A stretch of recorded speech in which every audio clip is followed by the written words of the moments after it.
Hello, in this video I'm gonna explain how you can clean the screen of your iPad mini 7th generation.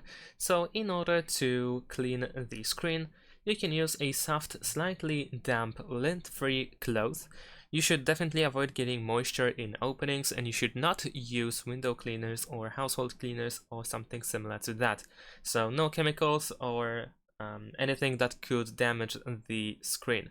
For instance, if you wear glasses, then you probably have a piece of cloth, most likely it will be microfiber, and that works as well. So if you have some marks on the screen, for instance, if you are touching with your fingers, then you might see the fingerprints on your screen, so you can use that in order to clean this out.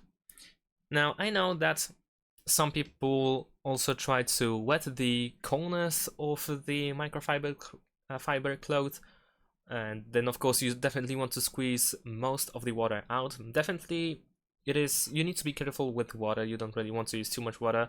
Just gently try to clean with the microfiber cloth, and you can also find some electronic wipes as well. They work just fine as well, so you can try to use that.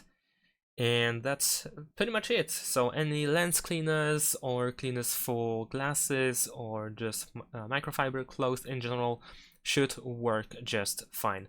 And that's it. Thanks for watching. Leave a like and subscribe to my channel, and see you in my next videos. Bye.